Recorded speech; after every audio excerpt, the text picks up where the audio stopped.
Good morning, students of Saraswati Vidya Mandir, Commerce section. In economics, we are in chapter number 7, the last chapter of macroeconomics, and that is balance of payment, Bhugtan Santulan. Before this chapter, we already read about what is balance of payment and the various components of balance of payment, current account and capital account, and the various types of equilibrium and disequilibrium in balance of payment also. In this video, we are going to describe autonomous and accommodating items of BOP account. Autonomous and accommodating items of BOP account. देखिए BOP account में, balance of payment account में दो तरह के item, जितने भी item होते हैं उनको दो तरह के आइटम में बांटा गया है, ऑटोनोमस आइटम और एकोमोडेटिंग आइटम। इसी को हम लोग अबव द लाइन आइटम और बिलो द लाइन आइटम भी कहते हैं। तो एग्जाम में कभी कभी बोर्ड एग्जाम में आता है कि what do you mean by above the line item, what do you mean by the below the line item, या एकोमोडेटिंग आइटम और ऑटोनोमस आइटम्स में कभी कभी डिफरेंस भी पूछ देता है। तो इस लिहाज से ये टॉपिक इम्पोर्टेंट है, आसान टॉपिक है, बस एक बार दिमाग में सेट कर लेना है कि ये दोनों आइटम होते क्या है। तो सबसे पहले ऑटोनोमस आइटम्स। ऑटोनोमस आइटम्स क्या हैं कि it refers to such BOP transactions, it refers to such BOP transactions which are undertaken with a view to making profits. It is due to these transactions that there is a BOP deficit or surplus. देखिए autonomous items जो हैं, जिसको हम लोग स्वायत्त मद भी कह सकते हैं, ये भुगतान संतुलन के उन ट्रांजेक्शन्स को सम्मिलित करता है जो लाभ के उद्देश्य से किए जाते हैं या लाभ को ध्यान में रखकर किया जाता है। इसमें वस्तु एवं सेवाओं के आयात एवं निर्यात को हम सम्मिलित करते हैं, और यही वो आइटम्स हैं जिसके कारण, या ट्रांजेक्शन्स हैं जिसके कारण बीओपी या तो घाटे में जाता है या फिर सरप्लस में जाता है। तो autonomous items, it refers to such BOP transactions which are undertaken with a view to making profits. It is due to these transactions that there is a BOP deficit or surplus. Next, accommodating items. Accommodating items क्या होते हैं? It refers to such transactions which are undertaken by the central bank of a country. किसी देश के केंद्रीय bank के द्वारा, जैसे कि जो हमारे यहाँ आरबीआई है, रिजर्व बैंक ऑफ इंडिया, तो किसी देश के केंद्रीय बैंक के द्वारा जो ट्रांजैक्शंस किए जाते हैं वो एकोमोडेटिंग आइटम्स कहलाते हैं। और वो ट्रांजैक्शंस किए क्यों जाते हैं? With a view to correcting BOP imbalance and restoring BOP equilibrium. ठीक है, बीओपी रीस्टोरिंग बीओपी इक्विलिब्रियम और with a view to correcting BOP imbalance. तो कभी कभी यहाँ पे ऑब्जेक्टिव पूछ देगा कि करेक्टिंग इम्बैलेंस के लिए सेंट्रल बैंक किन आइटमों का ट्रांजैक्शन करता है, या to correct imbalances which item transactions need to be done by central bank. तो एकोमोडेटिंग आइटम कौन से आइटम होते हैं?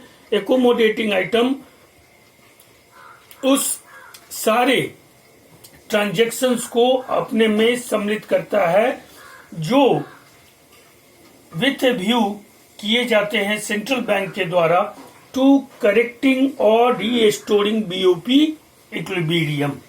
Accommodating items do not cause any movement of goods and services across the borders. Accommodating items में उन किसी भी तरह के गुड्स और सर्विसेज के अक्रॉस बॉर्डर को, यानी एक्सपोर्ट और इंपोर्ट को हम इंक्लूड नहीं करते हैं। This relate only to the movement of official reserves, और ये केवल ऑफिशियल रिजर्व्स जो होते हैं उनके मूवमेंट को ये इंक्लूड करते हैं। इसका मतलब है कि ये केवल capital, SDR, special drawing rights, इन सबको ये कंसीडर करते हैं ताकि बीओपी को करेक्ट किया जा सके और उसको इम्बैलेंस उसका खत्म किया जा सके। The difference between accommodating and autonomous items.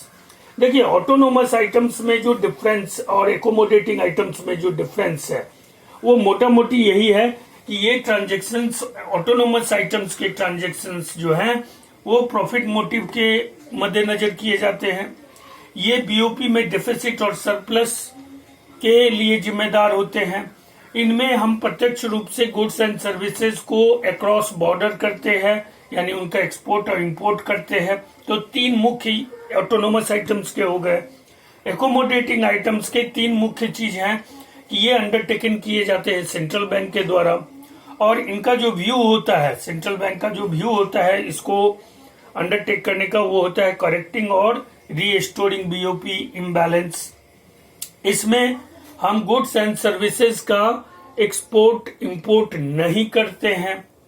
ये तीसरा जो है अंतर मुख्य कि ये किसी भी तरह के डेफिसिट और सरप्लस के लिए जिम्मेदार नहीं होता है। It do not cause any movement of goods and services, and also it does not cause any surplus or deficit in BOP account. Therefore, we can understand the difference between accommodating and autonomous items. पहले हम accommodating autonomous items को लेते हैं, फिर accommodating items को लेते हैं। तो autonomous items में पहला, it includes such BOP transactions which are undertaken for consideration of profit. इसमें ऐसे बीओपी ट्रांजैक्शंस को हम लेते हैं जो प्रॉफिट के उद्देश्य से किए गए हैं। एकोमोडेटिंग आइटम्स में, accommodating items are free from the consideration of profit, जबकि एकोमोडेटिंग आइटम जो होते हैं वो प्रॉफिट के उद्देश्य से, प्रॉफिट के विचार से फ्री होते हैं। दूसरा, autonomous items are cause of BOP imbalance, surplus और डेफिसिट। ऑटोनोमस आइटम्स जो होते हैं वो बीओपी में इम्बैलेंस यानी असंतुलन, आइदर सरप्लस और डिफिसिट के लिए जिम्मेदार होता है। लेकिन एकोमोडेटिंग आइटम में, accommodating items are meant to restore और करेक्ट बीओपी इम्बैलेंस, जबकि इनका डेफिसिट और सरप्लस से कोई लेना ही देना नहीं होता है। एकोमोडेटिंग आइटम का लेना देना केवल बीओपी को करेक्ट करने के लिए और रीस्टोर करने के लिए है। तीसरा, it involves the movement of goods and services across the borders. ये जो ऑटोनोमस आइटम्स होते हैं वो गुड्स एंड सर्विसेज को सम्मिलित करते हैं और उनका प्रत्यक्ष आयात एवं निर्यात को सम्मिलित करते हैं अक्रॉस द बॉर्डर। जबकि एकोमोडेटिंग आइटम्स जो होते हैं, it do not involve the movement of goods and services across the border, it only involves the movement of official reserves. जबकि एकोमोडेटिंग आइटम इस तरह के किसी भी गुड्स एंड सर्विसेज को जो है उसको इन्वॉल्व नहीं करते हैं, उनके एक्सपोर्ट इंपोर्ट को इन्वॉल्व नहीं करते हैं।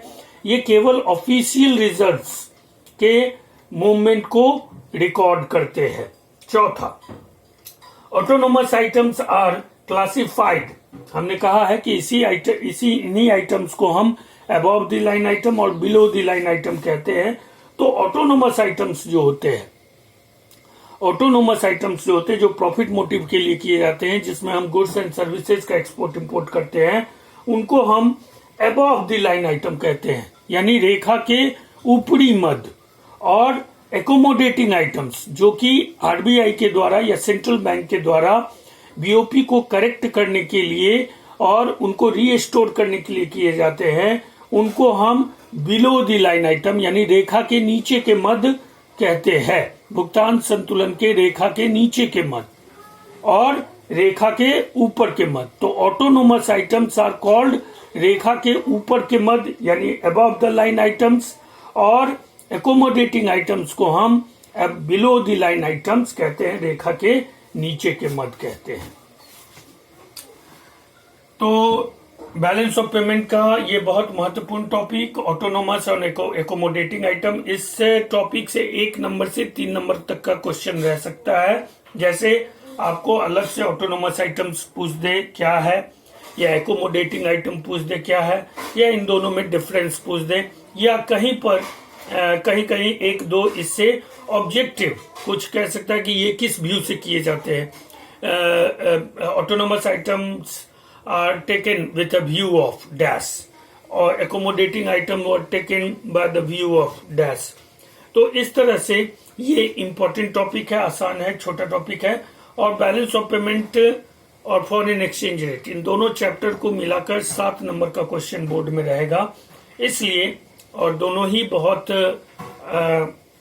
समझने वाले चैप्टर हैं, आप आसानी से इसको समझकर याद कर सकते हैं और ध्यान में रख सकते हैं। इसलिए you all need to be write down it in your fair homework notebook and also remember it and make some question based upon this topic from chapter. Till then, bye, take care, stay home, safe home.